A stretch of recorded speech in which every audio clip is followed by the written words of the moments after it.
एक बहुत ही सुंदर जंगल में सोना अकेले रहा करती थी।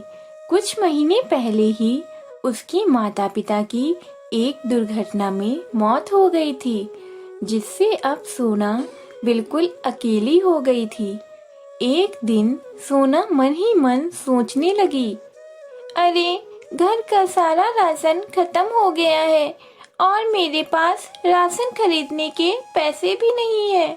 अब मुझे कोई ना कोई काम करना ही पड़ेगा, वरना मैं भूखी मर जाऊंगी। ऐसा सोचकर वह काम की तलाश में उड़ते हुए चली जा रही थी। वह जहाँ भी जाती उसे छोटी समझकर भगा देते। इसी तरह कई दिन बीत गए, लेकिन सोना को काम नहीं मिला। एक दिन सोना अंडे की दुकान पर गई और कहा, मैं बहुत गरीब हूँ, कृपा कर मुझे यहाँ काम पर रख लीजिए, मैं मन लगाकर काम करूँगी। दुकानदार ने कहा, अरे अरे, तुम तो अभी बहुत ही छोटी हो, तुम यह काम नहीं कर पाओगी। तुम ऐसा करो, मेरा एक छोटा सा मुर्गी फार्म है, वहाँ से तुम मुर्गी के अंडे इकट्ठे करने का काम कर सकती हो। यह सुन सोना ने कहा, हाँ हाँ ठीक है, मैं यह काम कर लूंगी।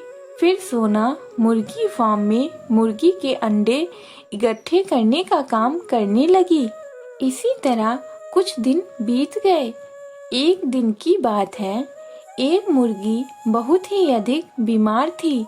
जब मालिक की नजर उस मुर्गी पर पड़ी तो मालिक ने कहा, अरे अरे रामा, यह मुर्गी तो अब बहुत ही बीमार हो गई है, यह किसी काम की नहीं है, इसे मैं अभी कसाई को दे आता हूँ, कुछ तो पैसे मिलेंगे। यह सुन सोना ने कहा, लेकिन मालिक, अगर आप इस मुर्गी को कसाई के पास बेचेंगे तो वह इसे काट कर खा जाएंगे। सेठ ने कहा, हाँ बिल्कुल, कम से कम इसके बदले थोड़े पैसे तो मिल जाएंगे, अब तो यह किसी काम की नहीं रह गई। यह सुन सोना ने कहा, सेठ जी, आप यह मुर्गी मुझे दे दीजिए, मैं इसको रखना चाहती हूँ। यह सुन सेठ ने कहा, अरे बेटी, यह मुर्गी तो बीमार है, तुम इसका क्या करोगी? फिर भी तुम बोल रही हो तो तुम इसे रख लो, कोई बात नहीं। सोना उस मुर्गी को लेकर घर पहुँच जाती है और घर पर उसकी बहुत अधिक देखभाल करती। फिर भी उसकी तबीयत में कोई सुधार नहीं आता है। सोना सोचती है, लगता है इस मुर्गी को अच्छे डॉक्टर से दिखाना पड़ेगा, तभी इसकी बीमारी ठीक हो पाएगी। लेकिन मेरे पास तो इतने पैसे ही नहीं कि मैं इसे अच्छे डॉक्टर को दिखाऊं। मैं ऐसा करती हूँ, लाला राम से अपने घर के बदले में थोड़े पैसे उधार ले लेती हूँ, और मैं तो कमा ही रही हूँ। जैसे ही मेरे पास पैसे आएंगे, मैं लाला राम को पैसे दे दूंगी और अपना घर छुड़वा लूंगी। ऐसा सोचने के बाद सोना लाला राम के पास पहुँच जाती है और लाला राम से कहती है, लाला जी, मुझे पैसों की सख्त जरूरत है, मेरे या घर के कागज ले लीजिए और मुझे थोड़े पैसे दे दीजिए। लाला बहुत ही अधिक लालची था, इसीलिए उसने फौरन ही वह पेपर ले लिए और सोना को थोड़े पैसे दे दिए। सोना ने उन पैसों से मुर्गी का इलाज करवाया। ऐसे ही कुछ दिन बीतने लगे, लेकिन मुर्गी की तबीयत और भी बिगड़ने लगी।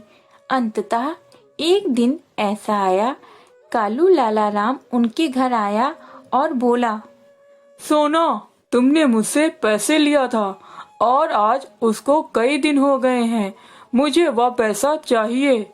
यह सुन सोना ने कहा, लाला जी, मेरे पास तो कोई पैसा नहीं है, आप मुझसे बाद में ले लीजिएगा। यह सुन लाला राम ने कहा, नहीं नहीं, मुझे पैसे अभी चाहिए, वरना तुम यह घर खाली कर दो। इतना होने के बावजूद भी लाला राम ने सोना को उनके घर से धक्के मार के निकाल दिया। अब मैं कहाँ जाऊँ, क्या करूँ? तभी उसे एक आवाज सुनाई दी। सुनो सुनो। यह सुन सोना इधर उधर देखने लगी कि आवाज कहाँ से आ रही है। तभी आवाज आई, मैं पेड़ बोल रहा हूँ। इधर देखा जब सोना ने पलटकर तो सच में पेड़ ही बोल रहा था। पेड़ ने कहा, तुम मुझे बताओ, तुम्हें क्या समस्या है? मैं जानता हूँ तुम बहुत ही ईमानदार हो। तुम बताओ तुम्हें क्या समस्या है, मैं तुम्हारी अवश्य ही सहायता करूँगा। ऐसा सुनकर सोना ने अपनी सारी बात सुना दी। यह सुन पेड़ से एक दिव्य रोशनी निकली और वह जाकर मुर्गी में समा गई, जिससे मुर्गी सोने की बन गई और कुछ ही क्षणों में मुर्गी सोने का एक विशाल घर बन गई। फिर पेड़ ने कहा, देखो सोना, तुम अभी इसी मुर्गी घर में रहोगी। यहाँ तुम्हें कोई भी तंग नहीं कर सकेगा। यह जादुई मुर्गी घर है, तुम यहाँ हमेशा सुखी से रह सकती हो। इसके बाद सोना उसी मुर्गी घर में रहने लगी। धीरे धीरे यह बात सारे जंगल में फैल गई कि सोना के पास जादुई सोने मुर्गी का घर है। यह बात कालू लाला राम तक भी पहुंच गई।